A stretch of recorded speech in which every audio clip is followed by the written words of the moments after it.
Students, welcome. इस topic में हम लोग जो है कार्बोहाइड्रेट डिस्कस करेंगे। बायोमोलिक्यूल्स का दूसरा भाग है। इससे पहले हमने जो बायोमोलिक्यूल्स में डिस्कस किया था वो डिस्कस किया था न्यूक्लिक एसिड, डीएनए और आरएनए। तो बायोमोलिक्यूल्स हमने यहाँ पर डिस्कस किए कि बायोमोलिक्यूल्स वो मोलिक्यूल्स होते हैं जो जीवित जीवों के अंदर यानी कि लिविंग ऑर्गेनिजम्स के अंदर बनते हैं, केवल उनको बायोमोलिक्यूल्स कहेंगे। जैसे प्रोटीन भी हो गया, कार्बोहाइड्रेट हो गया, ठीक है ना, फैट हो गया, न्यूक्लिक एसिड्स हो गया, ये सारे के सारे बायोमोलिक्यूल्स होते हैं। अब हम यहाँ पर पर्टिकुलरली डिस्कस कर रहे हैं कार्बोहाइड्रेट। तो जो कार्बोहाइड्रेट है हमारे पास, वो कार्बोहाइड्रेट जो होते हैं इनको सेकेराइड्स भी कहेंगे। सेकेराइड्स इसलिए कहते हैं, थोड़ा ये चखते समय जब खाना खाते हैं हम, हमारे भोजन में ये मिलते हैं तो मुंह से इनका पाचन शुरू हो जाता है।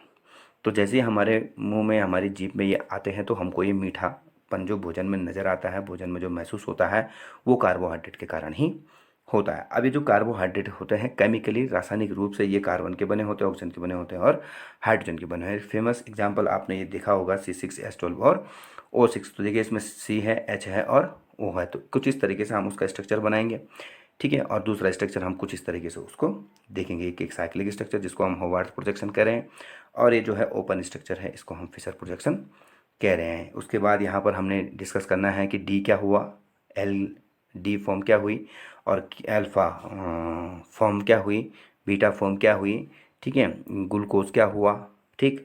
तो इसके अंदर हमने ये एग्जाम्पल्स सुने हैं। ग्लूकोज सुना है, फ्रक्टोज जो कि फ्रूट में मिलता है, ठीक है, लैक्टोज हमने दूध में सुना हुआ है, माल्टोज भी फ्रूट वगैरह जो है सीरियल्स वगैरह में, धान वगैरह में मिलता है, सुक्रोज हमारे शुगर में मिलता है, चीनी में मिलता है, सेलुलोज हमें जो हरी पत्तियाँ वगैरह खाते हैं, हरी सब्जियाँ खाते हैं, उसी से सेलुलोज स्टार्च वगैरह मिलता है। तो ये सारे के सारे हमारे भोजन के स्रोत हैं, जितने भी कार्बोहाइड्रेट्स हैं हमारे पास। तो यहाँ पर अगर हम इसको फॉर्मूले में देखेंगे तो जब हम इनका फॉर्मूला बनाते हैं C6H12 और O6, तो इनका कॉमन फॉर्मूला हम देखेंगे कि कार्बन एक रेशियो में है, हाइड्रोजन डबल है और फिर ऑक्सीजन भी आधा है।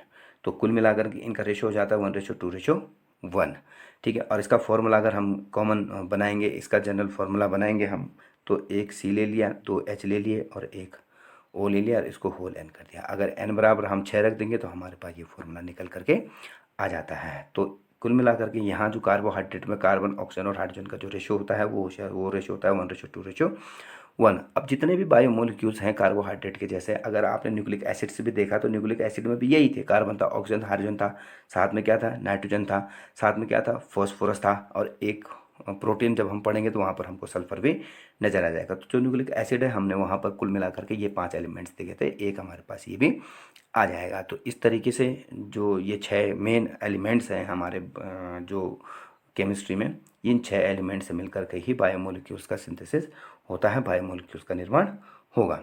अब जो कार्बोहाइड्रेट्स होते हैं, इसके नाम कार्बोहाइड्रेट क्यों पड़ा हुआ है? तो कार्बोहाइड्रेट इसलिए पड़ा, अगर हम इसमें देखेंगे तो कार्बन है, ठीक है, और कार्बन के साथ क्या है, H2O है। तो जब भी H2O किसी के साथ होता है तो उसको हाइड्रेट कहते हैं, ठीक है ना, जलीय कहेंगे, मतलब हाइड्रेट यानी कि जलीय।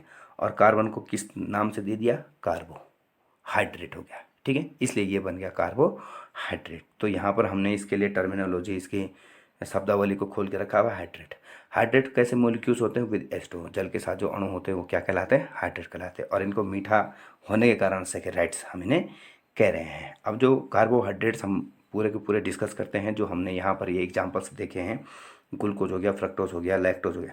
तो ग्लूकोज और फ्रक्टोज तो सबसे छोटी इकाइयाँ हैं ये हमारे पास, ठीक है ना, मैनोज भी होता है, ये सबसे छोटी इकाई है। और ये जब आपस में मिलते हैं तो इनके दो दो अणु आपस में मिल गए तो ये डाइसैकेराइड्स बना लेंगे, ठीक है, ये मोनोसैकेराइड्स बना लेंगे, ठीक। और ये पॉलीसैकेराइड्स होते हैं जिनमें बहुत सारे ग्लूकोज, फ्रक्टोज जो मोनोसैकेराइड्स होंगे उनके अणु जुड़े होते हैं। तो कुल मिलाकर के जब हम क्लासिफिकेशन इसका करते हैं तो ये हमारे पास बन के आ जाता है मोनोसैकेराइड्स, ठीक है, disaccharides and oligosaccharides, and last में क्या बनेगा, पॉलीसैकेराइड्स। तो इस तरीके से हमारे पास ये है। देखो ये एक जो इतने भी बायोमोलिक्यूल्स हैं ये सारे के सारे पॉलीमर्स होते हैं। तो पॉलीमर्स का मतलब होता है जहाँ पर छोटी छोटी यूनिट्स आपस में जुड़ करके बड़े मोलिक्यूल्स का निर्माण करेंगे। तो यहाँ पर जो छोटे छोटे मोलिक्यूल्स होते हैं, ये छोटे छोटे मोलिक्यूल्स ही हमारे पास क्या कहलाते हैं, मोनोसैकेराइड्स, ठीक है। अब उसके बाद जब दो मोनोसैकेराइड्स आपस में जुड़ जाएंगे ऐसे और ऐसे, तो ये दो मोनोसैकेराइड से मिलकर का एक अणु बनता है, तो वो हम डाइसैकेराइड्स बोलने लग जाएंगे। जब तीन आपस में जुड़ जाएंगे तो उनको हम ट्राइसेकेराइड्स कहेंगे। ओलिगोसेकेराइड के अंदर ट्राई, टेट्रा, पेंटा ये सब आ जाते हैं। और पॉलीसेकेराइड्स के अंदर आप तीन से ऊपर कितने भी ले लीजिए वो भी आ सकते हैं। ओलिगोसेकेराइड हमने केवल तीन के लिए बना दिया है, ये एक अणु के लिए बना दिया है, ये जो दो आपस में जुड़ेंगे उसके लिए बना दिया है, और ये सब के सब तीन से ऊपर के लिए बना दिया गया है। तो ये कुल मिलाकर चार टाइप हम इसमें देखेंगे। थोड़ा स्ट्रक्चर इसका समझना है तो इसलिए थोड़ा सा वीडियो थोड़ी सी लेंथी होगी। तो मोनोसेकेराइड्स हमारे पास क्या होते हैं आप देखिएगा। मोनोसेकेराइड्स का मतलब जो सिंपलेस्ट फॉर्म होगी इन कार्बोहाइड्रेट्स की, जिनको सिंपलेस्ट फॉर्म कौन सी होती है, वो सबसे छोटी इकाई होगी। जैसे हमने मोलिक्यूल से एटम्स अलग कर देते हैं, ठीक है, परमाणु अलग कर देते हैं, और परमाणु को अब हम छोटा नहीं तोड़ सकते। तो परमाणु क्या हो गया, उस अणु का सबसे छोटी इकाई हो गई, पदार्थ की यानी मैटर की सबसे छोटी इकाई हो गई एटम। तो उसी तरीके से जो कार्बोहाइड्रेट्स होते हैं, बड़े बड़े कार्बोहाइड्रेट्स होते हैं, उनमें सबसे छोटी इकाई जो होगी, जिसको अब फर्दर डिवाइड हम नहीं कर सकते हैं, जलावघटित नहीं कर सकते, ठीक है ना। जलावघटन का मतलब होता है जल के माध्यम से उसको तोड़ देना। देखिए ये दो कार्बोहाइड्रेट्स हैं, मोनोसेकेराइड्स हैं। देखेंगे हम ये स्ट्रक्चर कैसे बना, इन्हीं सब चीज़ों को हमने आगे डिस्कस करना है। तो जब ये दोनों आपस में जुड़ेंगे और जुड़ करके किसी डाइसेकेराइड का निर्माण करेंगे, दो अणु जिसमें होते हैं उसका निर्माण करेंगे, तो एक H2O मॉलिक्यूल्स को बाहर निकालना पड़ेगा। क्योंकि आप भी देखे होंगे कि कभी किन्हीं दो चीज़ों को जोड़ेंगे तो दो चीज़ों को फिट बिठाने के लिए आपको पहले एक के उसके हिसाब से जगह बनानी पड़ेगी, उतनी चीज़ें क्या करनी पड़ेगी, निकालनी पड़ेगी। तो यहाँ पर H2O मॉलिक्यूल्स बाहर निकल जाता है, जिसको हम इस रिएक्शन को क्या कहेंगे, हम कंडेंसेशन, संघनन अभिक्रिया। संघनन अभिक्रिया में क्या होता है कि मैक्सिमम पोर्शन तो जुड़ जाता है और जो छोटा छोटा पार्ट होता है वो बाहर निकल के आता है। न्यूक्लिक एसिड में भी हमने इसी चीज़ को डिस्कस किया था। अब यहाँ पर हमारे पास क्या है यहाँ अगर आप देखेंगे इसमें तो जो मोनोसेकेराइड्स हैं हम उसका क्लासिफिकेशन कर रहे हैं। मोनोसेकेराइड का क्लासिफिकेशन जो है ये इसकी संरचना के आधार पर कर दिया गया है। संरचना यानी क्रियात्मक समूह जिस हिसाब से इनके ऊपर मिल रहे हैं, क्रियात्मक यानी फंक्शनल ग्रुप। क्रियात्मक समूह देखो, किसी भी आपने सुन एल्कोहल का OH क्रियात्मक समूह होता है एल्कोहल में, ठीक है ना। हैलाइड में जो है Cl होता है, यानी जैसे क्लोरीन, फ्लोरीन, ब्रोमीन, आयोडीन एक क्रियात्मक समूह होता है। ऐसे एल्डिहाइड में होता है CHO क्रियात्मक समूह होता है। कीटोन में C डबल बॉन्ड O क्रियात्मक समूह होता है। तो यहाँ पर जितने भी हमारे मोनोसेकेराइड्स हैं उनमें दो ही क्रियात्मक समूह मिलेंगे, एल्डिहाइड और कीटोन। अगर यहाँ पर कार्बन होता है, हर ऑर्गेनिक केमिस्ट्री का ये बेसिक कॉन्सेप्ट है कि जहाँ जहाँ पर ये जो ज्वाइंट है वहाँ वहाँ पर क्या होता है, कार्बन होगा। अब इसके बाद हम यहाँ क्या देखते हैं कि इसी तरीके से अगर हम यहाँ देखेंगे तो यहाँ ये C डबल बॉन्ड O है, ये कीटोन हो गया। और यहाँ पर अगर हम देखेंगे तो ये एल्डिहाइड ग्रुप हो गया, CHO एल्डिहाइड ग्रुप होता है, जिसको हम C डबल बॉन्ड OH भी करते हैं। ये इनकी बैलेंसी के आधार पर ये सारी चीज़ें जोड़ी जाती हैं। तो कार ऑक्सीजन की बैलेंसी दो होती है। ये भी जो है ये भी एल्डोज का ही एग्जाम्पल है, इसमें भी कार्बन होगा तो ये भी एल्डिहाइड है। तो ये मैनोज है, एक फ्रक्टोज है, और एक ये क्या है, ग्लूकोज है। तो ये डी क्या है, ठीक है, एक एल होता है, और एल क्या होता है, अल्फा क्या होता है, बीटा क्या होते हैं, ये चीज़ें हम यहाँ पर डिस्कस करने वाले हैं।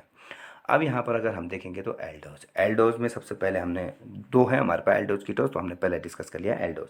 तो ये देखिए इसमें भी एल्डिहाइड ग्रुप है, इसमें भी एल्डिहाइड ग्रुप है, और इसमें भी एल्डिहाइड ग्रुप है। तो एल्डोज मोनोसेकेराइड में एल्डोज के अंदर हमारे पास तीन एग्जाम्पल्स हैं। एक है ग्लूकोज, ठीक है, दूसरा है गैलेक्टोज, और तीसरा है लास्ट में हमारे पास मैनोज। अब इनकी ये संरचना आपको देखने है कि ये संरचना कैसी है और कैसी बनी है। मैं बहुत इजी तरीके से आपको ये बता दूंगा कि ये संरचना बनी कैसी है। सबसे पहले बात तो हमने ग्लूकोज का ये वाला स्ट्रक्चर बनाना कैसे है। जब भी हम देखते हैं इसमें तो हम पहले ये वाले एनिमेशन को देख लेते हैं कि 6 कार्बन है हमारे पास, पहले 6 को सीधे लाइन में बना लीजिए। उसके बाद प्रत्येक के साथ जो है हाइड्रोजन को जोड़ दीजिए। अब डिपेंड करता है ये क्या बनाने जा रहे हैं, हम हाइड्रोजन ग्लूकोज बनाने जा रहे हैं कि फ्रक्टोज बनाने जा रहे हैं या मैनोज बनाने जा रहे हैं। कह एल्डोज की बात कर रहा हूँ मैं। तो एल्डोज में हम क्या बनाने जा रहे हैं, ग्लूकोज बनाने जा रहे हैं, गैलेक्टोज बनाने जा रहे हैं, या फिर मैनोज बनाने जा रहे हैं, ठीक है। तो ये वाली जो फॉर्म बन रही है ये अभी आपको पता चल जाएगा ये बन क्या रही है, ठीक है। तो अभी यहाँ पर हमने ये देख लिया है, ये बन गया हमारे पास इस तरीके से। यहाँ पर डबल बॉन्ड O आ जाएगा, ठीक है, ये बन गया डबल बॉन्ड O, ठीक। अब ये एल्डिहाइड ग्रुप बना तो सीधे ये एल्डोज हो गया, लास्ट में CH2OH हो गया, ठीक है। तो इस तरीके से हमारे पास जो ये है ये हमारे पास ग्लूकोज का स्ट्रक्चर है, ठीक है। अगर इस ग्लूकोज के स्ट्रक्चर को देखना है तो आपको क्या देखना पड़ेगा, आपको ये OH को ध्यान में रखना पड़ेगा। किन OH को, इन OH को, एक के OH, ठीक है, ये आपके राइट साइड में है, ये OH आपके लेफ़्ट साइड में है और बाकी ये 2 OH जो है आपके राइट साइड में ही है। ये वाला तो CH2OH है, ये लास्ट वाला जो है ये CH2OH होगा यहाँ से लेकर के और यहाँ तक ये CH2OH है। तो इसको मत देखिए, इसको तो हम CH2OH ही लिखेंगे सीधे सीधा, ठीक है। तो अब आगे देखते हैं पास इस तरीके से अगर आपने देखा होगा तो हमने क्या बनाया, एक को राइट साइड बनाया, ठीक है। अगर आप अपने हाथ को कुछ इस तरीके से करेंगे, ठीक है, कि जो आपकी इंडेक्स फिंगर है, अंगूठे के पास वाली जो उंगली है उसको घुमा के रखिए, बीच वाले उंगली को सीधा रखिए और बाकी नीचे की 2 उंगलियों को घुमा के रखिए। तो हमारे पास ये वाला स्ट्रक्चर बन के आएगा जो कि ग्लूकोज का है, ये वाला स्ट्रक्चर ग्लूकोज का, ठीक है। ये यहाँ पर अगर आप देखेंगे तो हमारे पास ये ग्लूकोज का ये वाला स्ट्रक्चर बनेगा। देखिए ये वाला आपकी उंगली जो पहली उंगली है ये अंदर को रहनी चाहिए, ये उंगली खुली हुई होनी चाहिए ऐसे, ठीक है। ये उंगली यूँ घूमी होनी चाहिए और ये 2 उंगलियां भी आपकी घूमी होनी चाहिए अंदर को, और ये उंगली पूरी खुली हुई। तो इस तरीके से हमारे पास जो बनता है ये बन जाता है ग्लूकोज।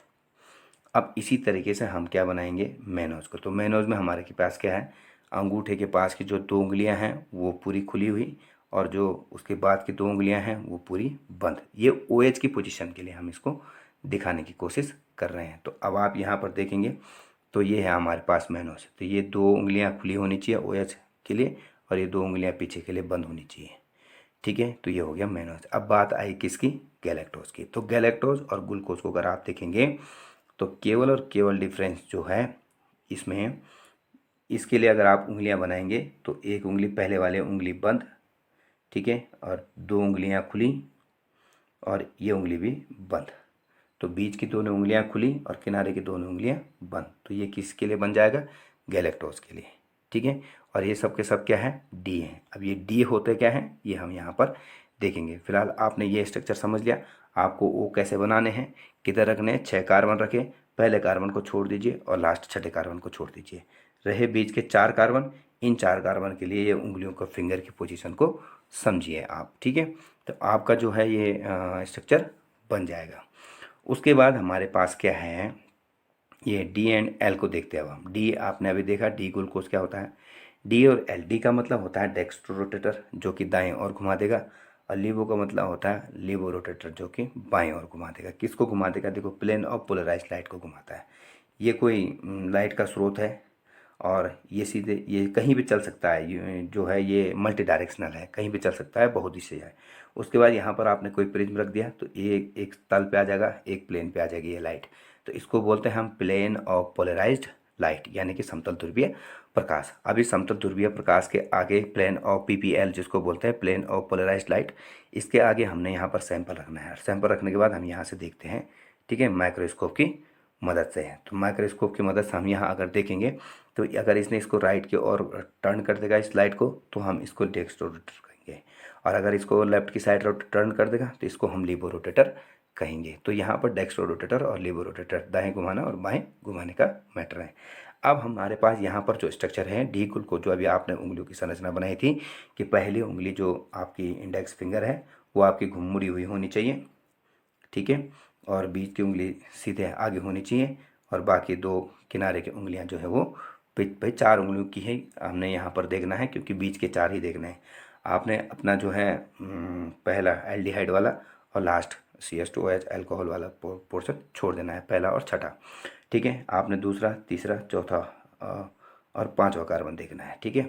तो यहाँ पर पोजीशन देखिए। अब एल ग्लूकोज का, एल ग्लूकोज जो होता है ठीक इसका मिरर इमेज होता है का मतलब होता है दर्पण प्रतिबिंब। दर्पण प्रतिबिंब का मतलब होता है आप यहाँ पर क्या रहेगा, एल फॉर्म है ना, जो कि उसको बाईं ओर घुमा रहा है PPL को, प्लेन ऑफ पोलराइज्ड लाइट को। यहाँ पर मिरर रखिए। अगर आप अपने आप को शीशे में देखते हैं, मिरर में देखते हैं, तो आपको क्या दिखेगा, आपको आप ही के साइड में आपका मुंह दिखेगा। तो ये जितने भी हैं ये इधर को इसके साइड में आ जाएंगे, ठीक है, जैसे आपको आपका चेहरा नज़र आ जाएगा। तो अगर आपको ये समझ में नहीं आ रहा तो आप पहले यहाँ पर देख सकते हैं। इसको तो छोड़ दीजिए, हमें मेन पॉइंट, मेन बात किससे करनी है, इन चारों से करनी है। आपको समझना है बस ये स्ट्रक्चर कैसे बनाना है, ठीक है। तो आप मिरर इमेज बना लीजिए। मिरर इमेज बना करके आप जो है ग्लूकोज का, अगर डी ग्लूकोज का फॉर्मूला समझ गए हैं तो एल ग्लूकोज का फॉर्मूला आपको मिरर इमेज के फॉर्म में बना करके अपने आप क्लियर हो जाएगा। अब हमने कुछ इस तरीके से स्ट्रक्चर देखा था उसका, ये वाला साइक्लिक स्ट्रक्चर जिसको होवार्थ स्ट्रक्चर हम कहते हैं। अब ये होवार्थ स्ट्रक्चर कैसे बनता है ज़रा देखिएगा। जो ये ग्लूकोज है, आप ग्लूकोज से बना सकते हैं, आप गैलेक्टोज से बना सकते हैं, आप मैनोज से बना सकते हैं। सुन लीजिए, ये 3 एग्जाम्पल इस एल्डोज के अंदर हैं, ग्लूकोज, गैलेक्टोज और मैनोज। आपने इसकी डी और एल फॉर्म देख ली, दोनों की संरचना कैसे बनानी है। अगर आप इसको देखेंगे तो इसको समझ गए होंगे कि ये जो हमारे पास यहाँ पर है, ये इस समय जो है ये है आपके पास ग्लूकोज, ठीक है, डी ग्लूकोज है ये आपके पास। तो ये जो डी ग्लूकोज है हमारे पास, सीधी सी स्ट्रक्चर कैसे बन गया ये वाले को देखिए, ठीक है। 5वें कार्बन का H, ठीक है, सीधे चले गया पहले कार्बन के O के पास, तो ये बन गया पहले कार्बन पर OH, ठीक है। और जो एक बॉन्ड OH के 2 बॉन्ड में से एक बॉन्ड खाली हुआ है वो जुड़ जाता है किसके साथ, ये बॉन्ड इस ऑक्सीजन के साथ जुड़ जाएगा, क्योंकि यहाँ से H भी तो जा करके ऊपर ऑक्सीजन से जुड़ रहा है, ठीक है। तो ये दोनों एक दूसरे से एक्सचेंज हो जाते हैं। एक्सचेंज का मतलब यहाँ से बॉन्ड और यहाँ से H चले गया O के पास और बॉन्ड आ गया इस O के साथ, तो यहाँ पर ये बॉन्ड बन गया, देखिए ये बन गया O के साथ बॉन्ड, ठीक है। अब अगर हम इसको देखेंगे तो इसको अल्फ़ा बोल रहे हैं और एक क्या है, बीटा है। इसको भी क्लियर करूँगा मैं आगे, इसको अभी यहाँ पर। तो ये है हमारे पास, पहले इसको उठा लीजिए, ये वो हो गया। अब इसके इस वाले बॉन्ड को बना लीजिए, ये बन गया। अब दूसरा कार्बन आ गया, ये पहला कार्बन है, ये दूसरा कार्बन आएगा। अब इस दूसरे कार्बन पे एक साइड OH है, ठीक है, और एक साइड H है, रख दिया। अब ये बॉन्ड बनाइए, ठीक है, बन गया। अब इसका यहाँ पर ये वाला OH रखना है और दूसरे साइड H रखना है। तो ध्यान रखिएगा, उल्टा जाएगा, जिस साइड आपने इस OH को आपने नीचे की ओर रखा है तो ये वाला दूसरा OH जो आएगा वो ऊपर की ओर आएगा। अब फिर इसका नंबर है और इसका भी OH ऊपर की ओर ही आएगा, ऐसे में ही आएगा ऊपर की ओर, देख लीजिए, क्योंकि दोनों OH एक साइड है। तो ये बन गया हमारे पास OH, ऐसे। ये 4th कार्बन है, देख लीजिए यहाँ भी दोनों डायग्राम में 4th कार्बन। और अब ये हमारे पास 5th कार्बन था, 5th कार्बन का ये OH है और एक तरफ CH2OH ऊपर को हमने रख दिया। अब क्या होगा, इसका H जो है पहले कार्बन पर आ जाएगा, पहले कार्बन के ऑक्सीजन से आ जाएगा, ठीक है, कुछ इस तरीके से। और इसका जो डबल बॉन्ड होगा कार्बन और ऑक्सीजन के बीच का डबल बॉन्ड, वो जो है O पे चले जाएगा। कार्बन और ये 5वें कार्बन का जो ऑक्सीजन है ये आपस में कनेक्ट हो जाएंगे, ठीक है ना। ये तो अभी आंशिक रूप से नेगेटिव चार्ज और आंशिक रूप से धन चार्ज दिखाया जा रहा है। अब ये एक दूसरे को आकर्षित करेंगे। अब ऐसा साइक्लिक स्ट्रक्चर बना क्यों, क्योंकि यहाँ पर अंतर आणुक अट्रैक्शन हो रहा है, ठीक है ना, इंटरमोलिकुलर अट्रैक्शन हो रहा है। ये देखिए यहाँ से बॉन्ड समाप्त हो गया, अब माइनस चार्ज आ गया। अब यहाँ से बॉन्ड समाप्त होगा, C और O के बीच का बॉन्ड समाप्त होगा, ये वाला, ठीक है। इस पे पॉजिटिव चार्ज आ गया। पॉजिटिव चार्ज आने का मतलब ये 2 ही बॉन्ड बनाता है, तो यहाँ पे अभी आपको 3 बॉन्ड नज़र आ रहे होंगे। अब ये प्लस चार्ज होने के कारण अपनी और इलेक्ट्रॉन को खींच लेगा, ये बॉन्ड समाप्त हो जाएगा। अब जैसे ये बॉन्ड समाप्त होगा, इस हाइड्रोजन पे प्लस चार्ज आएगा, प्लस चार्ज आकर के इस ऑक्सीजन पर ट्रांसफ़र हो जाएगा, ठीक। और यहाँ बॉन्ड बन गया, O और C के बीच में बॉन्ड बन गया। तो इस तरीके से हमारे पास ये ओपन स्ट्रक्चर से साइक्लिक स्ट्रक्चर बनता है। हमारे पास साइक्लिक स्ट्रक्चर जिसको कि होवार्थ स्ट्रक्चर हम कहेंगे। अब इसमें बताते हैं हम कि अल्फ़ा और बीटा होता क्या है। पहली बात, डी आपको पता चल गया, ठीक है, एल आपको पता चल गया। अब हम यहाँ पर ये देख रहे हैं कि किस तरीके से अल्फ़ा और बीटा बनता है। तो यहाँ पर अगर हम देखेंगे, पहले इधर ही देख लेते हैं कि यहाँ पर जो हमने अल्फ़ा और बीटा देखा था, ये हमारे पास खुली श्रृंखला है। खुली श्रृंखला से हमने इसको जो है इससे हमने ये बनाया, ठीक है। पहले अल्फ़ा ही बना लेते हैं, क्योंकि अल्फ़ा से अल्फ़ा देखेंगे, फिर यहाँ से बीटा देखेंगे। अब अगर यहाँ पर अगर आप देख रहे हैं तो इसका पहला कार्बन और इसके पहले इसका 5वां कार्बन और इसके पहला कार्बन आपस में जुड़ गया। बाकी तो ये OH इधर ही है, तो एक OH नीचे को आ जाएगा, OH बन गया भाई, इसी साइड में बना, राइट साइड में बना, तो ये जो पहले 2 कार्बन हैं उनके 2 OH एक साइड आ गया। ठीक है, पहले इस पे O नहीं था, OH नहीं था, केवल केवल क्या था, O था। अब क्या बन गया है, OH बन गया है। ठीक है, तो इस तरीके से हमारे पास ये 2 OH एक साइड आ गए। तो देखिए ये नीचे को हो गए। अब उसके बाद ये बाकी अगले जो 2 OH हैं वो एकांतर क्रम है। एकांतर क्रम मतलब एक का ऊपर और एक का नीचे, तो बन गया। तो जब हम इस जो नया बना हुआ OH है, इस OH को हम जब राइट साइड में देखते हैं इस OH को, ठीक है, तो ये हमारे पास कहलाती है एल फॉर्म।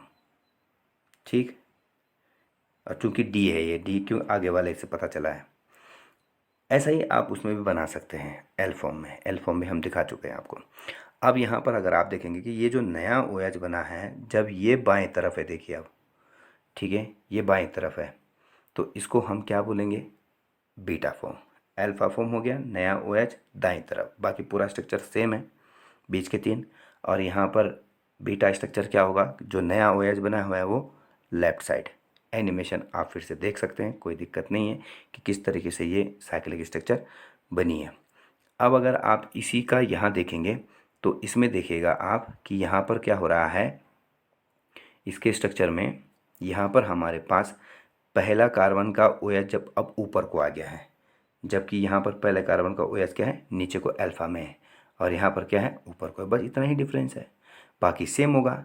दूसरा का नीचे होगा, ठीक है, तीसरे का ऊपर होगा, चौथे का नीचे होगा, ठीक है, और पाँचवें पे CH2 होगा। इसका तो कुछ करने की ज़रूरत नहीं, इसको तो कैसे भी बना लीजिए।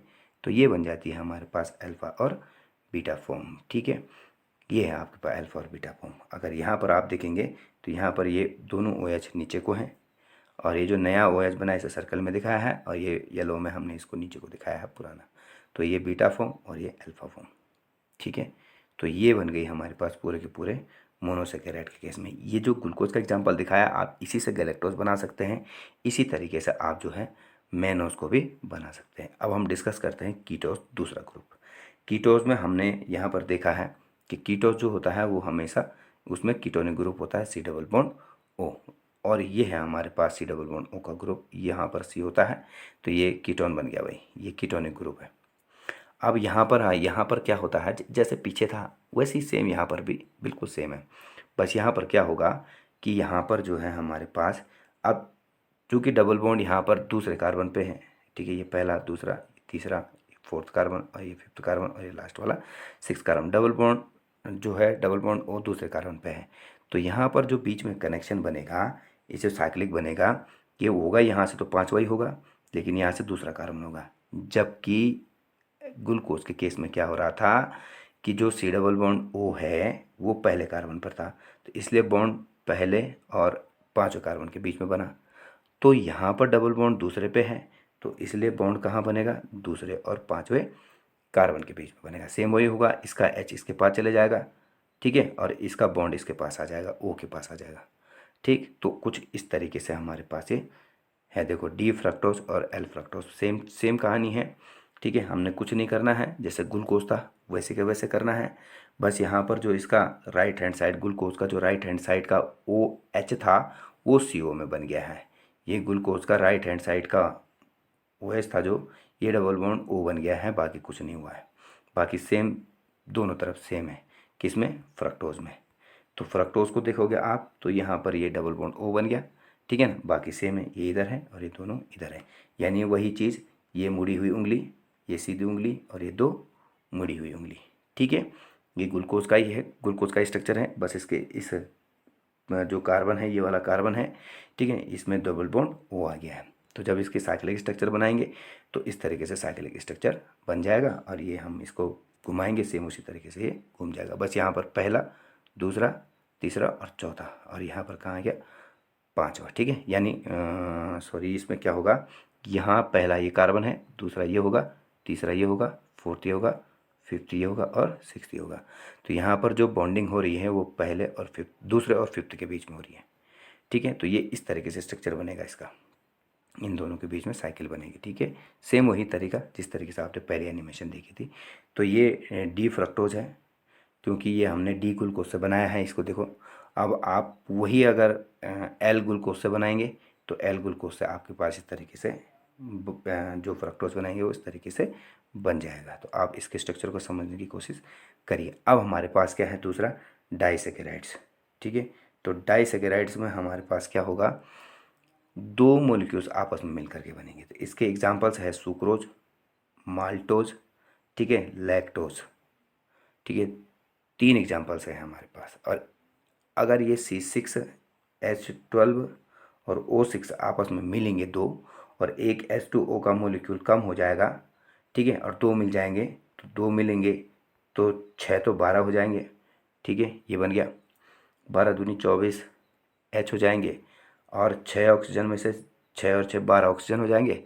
तो 12 ऑक्सीजन में से एक H2O निकल रहा है, तो 24 में से 2 H गए तो 22, और 12 ऑक्सीजन में से ये 6 12 और 6 था। ठीक है, तो ये 6 12 और 6 था, दो मोलिक्यूल्स, तो ये कार्बन 12 हो गए।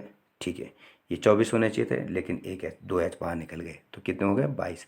अब ये 6 और 6 12 होने चाहिए थे, लेकिन एक ऑक्सीजन बाहर निकल गया, तो क्या हो गए 11। तो इस तरीके से जो डाइसैकेराइड का फॉर्मूला हो जाता है वो हो जाता है C12H22 और O11। अब यहाँ पर समझेंगे आपके जो डाइसैकेराइड्स बनते हैं वो कैसे बनते हैं। जब दो मोनोसैकेराइड्स आपस में आते हैं और एक से H और एक से OH निकल जाएगा, तो वो डाइसैकेराइड्स बन जाते हैं। कुछ इस तरीके से एनिमेशन में आप देख सकते हैं। ये हमारे पास इसका एनिमेशन है, ये दो H2O बाहर निकल गए इन दोनों से, ये बन गया। ठीक है, अब अगला आएगा, ये माल्टोज के लिए बनाएंगे हम। ठीक है, ग्लूकोज के दो मोलिक्यूल्स होते हैं माल्टोज में, ये निकल गया H2O। अब लैक्टोज बनाएंगे, लैक्टोज में एक ग्लूकोज होता है, दूसरा गैलेक्टोज होता है। ठीक है, ये दो मोलिक्यूल्स ऐसे निकल गए और ये बन गया हमारे पास। ठीक है, तो अब हम आगे देखते हैं। देखो होता क्या है कि जो हमारे पास ये तीन एग्जाम्पल्स हैं, इन तीन एग्जाम्पल में एक सुक्रोज है, एक लैक्टोज है और एक माल्टोज है।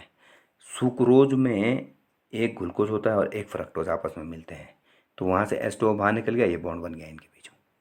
ठीक है, उसके बाद लैक्टोज जो होता है गैलेक्टोज और ग्लूकोज से मिलकर बना होता है, ये बॉन्ड बन गया इनके बीच में।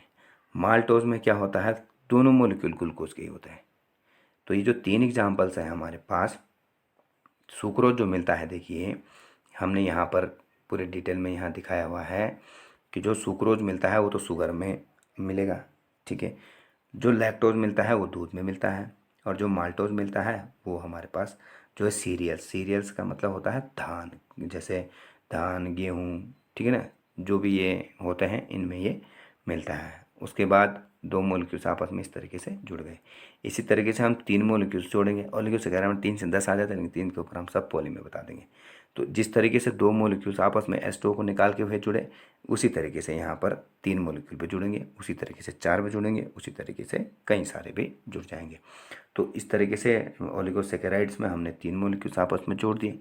ठीक है, 4 मोलिक्यूल्स भी जोड़ दिए, और पॉलीसैकेराइड में हम इसी तरीके से बहुत सारे मोलिक्यूल्स यहाँ पर जोड़ देंगे। तो मेन जो फोकस आपको करना है वो मेन फोकस यहाँ पे करना है कि जो दो मोलिक्यूल्स हैं वो आपस में जुड़ कैसे रहे हैं। तो एक बार फिर से आप इसको देख सकते हैं कि हमने यहाँ पर पहले किसका स्ट्रक्चर बना रहे हैं, शुगर का। ठीक है, शुगर में फ्रक्टोज और ग्लूकोज होते हैं, ये इस तरीके से आपस में जुड़े, H2O बाहर निकल गया, दो जुड़ गए। तो किन्हीं दो, इनके 3 ले लो, इन्हीं के 4 ले लो, इन्हीं के 5 ले लो, इन्हीं के 50 ले लो। ठीक है, तो जो बहुत सारे ले लेंगे आप तो वो क्या बन जाएगा, पॉलीसेकेराइड्स, जिसमें सेलुलोज आता है और स्टार्च आता है। ये आपके पास फिर जो है हमारा लैक्टोज है, जिसमें ग्लूकोज और गैलेक्टोज आपस में मिलेंगे। तो इस तरीके से स्ट्रक्चर्स आप जो है पॉलीसेकेराइड तक बना सकते हैं। यहीं पर आप आगे जोड़ेंगे तो एक और जोड़ दीजिए, यहीं से 4 जोड़ दीजिए, यहीं से 5 जोड़ दीजिए, इसी पैटर्न में आप जितने चाहें उतने जोड़ सकते हैं। तो यहाँ पर जब हम देख लेते हैं सेलुलोज और स्टार्च को, तो इसका जो स्रोत है हमारे पास, हम जितने भी फूड हम खाते हैं उसमें हम एक्चुअल में इन्हीं को लेते हैं। खाना हमें इसलिए पकाना पड़ता है ताकि ये जो सेलुलोज है, ये सेलुलोज हल्का सा टूट जाए। ठीक है, नहीं तो इतने बड़े मोलिक्यूल्स को हमारे लिए पचाना क्या होगा, हमारे स्टमक के लिए थोड़ा सा कठिन होगा, हमारे डाइजेस्टिव सिस्टम के लिए कठिन होगा। तो हम इन बॉन्ड्स को, जो ये बॉन्ड्स बन रहे हैं, इनको थोड़ा सा वीक कर लेते हैं। ठीक है, अब उसके बाद हम इसको थोड़ा सा वीक कर लेते हैं, ये इस फॉर्म में हम आसान से फिर उसको पचा सकते हैं। जब ये इसके सिंपलर फॉर्म में आ जाएगा, जिसमें भी क्या होता है मोनोसैकेराइड्स के फॉर्म में वो आ जाएगा, हम उसको आराम से डाइजेस्ट कर लेते हैं। तो ये आपके पास कार्बोहाइड्रेट का बहुत ही डिटेल में डिस्कशन था। आप चाहो तो इसको बार बार रिपीट करके देख सकते हैं, स्ट्रक्चर को समझ लीजिए, उसके डाइसेकेराइड बना लीजिए, उससे ट्राइसेकेराइड्स बना लीजिए, उनसे जो है पॉलीसेकेराइड्स आप बना सकते हैं। तो अभी हमारे पास कार्बोहाइड्रेट में इतना ही है, ठीक है। बाकी हम अगले टॉपिक में मिलते हैं, तब तक के लिए थैंक्स।